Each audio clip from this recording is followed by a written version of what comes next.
Bab ke-91, Kebahagiaan yang Sejati. Yongki merasa senang sekali setelah bermain dengan istrinya. Memang sejak memiliki anak mereka sudah tidak bisa sebebas dulu lagi, karena setiap malam Arjun betah begadang. "Mas, senyummu itu seperti maniak," ucap Indria. "Kamu anak sih, kamu tidak tahu bagaimana aku menahan diri selama ini," balas Yongki percaya diri.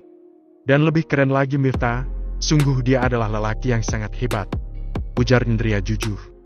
"Bukan hebat, tapi karena terpaksa. Coba nanti jika Safira sudah sembuh total, aku yakin Safira akan dibuat tidak bisa bangun dari ranjangnya." "Miftah diam-diam ganas loh," bisik Yongki. "Ih, ngeri," pekik Indria dengan wajah tegangnya. "Halah, modelmu. Bukannya kamu juga suka aku muda begitu kan?" sindir Yongki menahan tawa. Indria tertawa lirih, antara kesal tetapi juga malu. "Terus mereka kapan menikah lagi?" tanya Indria kepo. "Kata Miftah itu hanya antara keluarga saja, dan tidak mengundang orang lain, termasuk kita." Miftah tidak ingin membuat Safira merasa rendah diri dan malu untuk kedepannya, jawab Yongki. "Ya, aku sangat paham," balas Indria. Akhirnya semua berjalan dengan baik. Memang untuk mencapai kebahagiaan, harus banyak sabar. Saat ada masalah, bukannya kabur, tetapi hadapi dengan tenang, ujar Yongki. "Benar sih, tapi kenapa aku merasa kamu menyindir aku ya mas?" tuduh Indria. "Aku tidak punya maksud begitu. Memangnya kamu pernah kabur karena ada masalah?" tanya Yongki pura-pura lupa. "Lupakanlah, kamu begitu malah semakin membuat aku kesal," sela Indria. "Yang aku tahu sih, ketika ada masalah kamu akan tetap menanti aku di rumah sambil tersenyum manis, membawakan kopi kemudian bertanya baik-baik, dan setelah aku menjelaskan kamu akan memelukku lebih percaya suami dibanding orang lain," bisik Yongki tersenyum manis. Kali ini, Indria tidak bisa menahan diri. Sudah jelas jika suaminya memang menyindirnya. Langsung saja, Indria melayangkan pukulannya ke lengan sangat suami. "Ah sakit, serius ini sakit sungguhan," pekik Yongki. "Jangan keras-keras, mas. Nanti Arjun bangun," sela Indria tanpa merasa bersalah. "Aps, maaf," gumam Yongki menutup mulutnya sendiri. Indria memeluk suaminya, menempelkan hidungnya ke hidung Yongki dengan mesra. "Nah, kalau manis begini kan anak," bisik Yongki. Mas, aku jadi teringat soal Om Bintara. Kira-kira bagaimana pertemuan dia dengan Umi Selassie?" tanya Indria penasaran. "Umi Selassie memang cantik dan lembut, tapi aku tidak yakin Om Bintara mau menikah lagi," jawab Yongki. "Loh, kenapa?" tanya Indria heran. "Ya karena dia sudah lama merasa sendiri, dan kesendirian itu akan terasa lebih nyaman. Apalagi sudah punya 2 cucu. Pastinya kebahagiaannya sudah lengkap dan tidak membutuhkan hal lain lagi," duga Yongki. "Sok tahu kamu, mas. Namanya jodoh, hanya Allah yang tahu," sela Indria mengejek. "Aku kan hanya menduga. Kalau benar besok kamu harus siap-siap melayaniku 3 ronde," sergah Yongki. "Maniak." "Loh, kenapa?" "Takut," tantang Yongki. Yongki mendekat mulut suaminya dengan tangannya, tetapi Yongki malah memeluk Indria dan mereka terjatuh di tempat tidur saling menindih. "Sudah aku bilang, jangan keras-keras," tegur Indria. "Kamu loh yang menggodaku dan mendorong aku kemudian menindihku," balas Yongki tidak mau kalah. Indria segera bangun, karena memang dirinya berada di posisi atas. Tiba-tiba terdengar suara tangisan Arjun. Dia segera beranjak untuk menggendong putranya dan memberikan ASI. Yongki menatap Sahdu. Betapa bahagianya kini.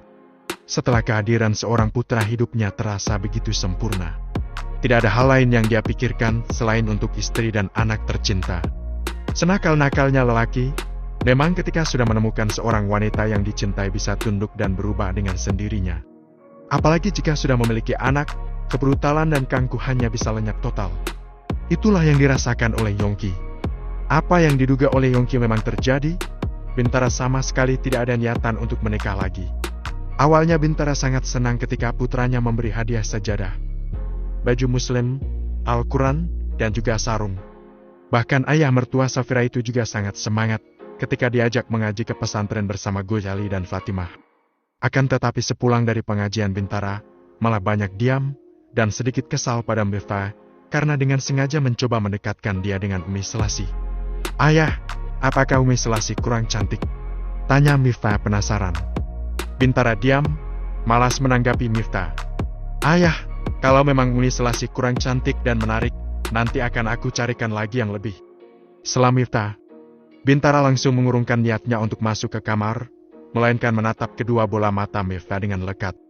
"Mif, jika ayah berniat menikah sudah dari dulu ayah lakukan. Ayah tidak ingin menikah, bukan karena tidak laku atau bagaimana. Selama ini kamu tidak tahu berapa banyak perempuan yang bahkan masih seusiamu datang merayu ayah. Ayah tidak mau menikah lagi. Ayah sudah bersyukur dan bahagia dengan kehidupan saat ini. Harapan ayah hanya ingin berubah menjadi lebih baik, sambil melihat pertumbuhan cucu-cucuku dengan baik," jawab Bintara tegas. Miftah langsung tertunduk malu, merasa menyesal karena sudah lancang. "Maaf, ayah. Aku hanya tidak ingin ayah sendiri lagi," ucap Miftah lirih. "Aku sendiri? Memangnya kamu, Safira, Nata dan Nala bukan manusia sampai mengatakan ayah sendirian?" sela Bintara. Miftah langsung memeluk ayahnya erat sekali. Kini dia bisa paham apa keinginan ayahnya yang sesungguhnya. "Ini untuk yang terakhir kalinya. Tidak ada yang kedua kalinya kamu mencoba memaksa ayah untuk menikah. Sekarang kamu segera kembali ke kamar," bujuk Bintara sembari menepuk pundak Miftah. "Ya, ayah. Aku minta maaf," jawab Miftah. "Tidak apa-apa. Ayah tahu kamu hanya ingin membuat ayah bahagia. Tapi kamu harus tahu, kebahagiaan ayah hanya dengan kebahagiaan kamu," balas Bintara berlalu masuk ke dalam kamar. Sesampainya di kamar, Bintara mengeluarkan foto dari dompetnya. Foto ulang tahun Miftah saat berusia 1 tahun. Dengan senyuman penuh keikhlasan Bintara menyobek bagian foto ibu Miftah dan membuangnya. "Sekarang rasa bersalah ayah sudah hilang, karena kamu sudah menemukan kebahagiaanmu yang sesungguhnya, Nat. Maafkan ayah, karena dulu tidak bisa mempertahankan ibumu, sehingga kamu tumbuh tanpa kasih sayang yang sempurna. Tetapi kini, kamu sudah hidup bahagia bersama Safira, Nata dan Nala. Hidupmu sudah sangat sempurna," gumam Bintara dalam tangisnya. Bintara tidak bisa memungkiri rasa sakit hatinya ketika ditinggal sang istri hanya karena dia bangkrut. Sedangkan saat itu Miftah masih begitu kecil. Bintara terus terngiang-ngiang bagaimana setiap malam Miftah memanggil-manggil nama ibunya. Sejak saat itu pula, Bintara menjadi penggila kerja. Berharap ketika sudah sukses istrinya akan pulang. Tetapi nyatanya, istrinya tidak pernah kembali lagi. Bintara menyimpan lagi foto dia dan Miftah ke dalam dompet. Begitu mendengar suara tangisan salah satu cucunya, dia langsung keluar dari kamar, sekedar ingin melihat keadaan cucunya.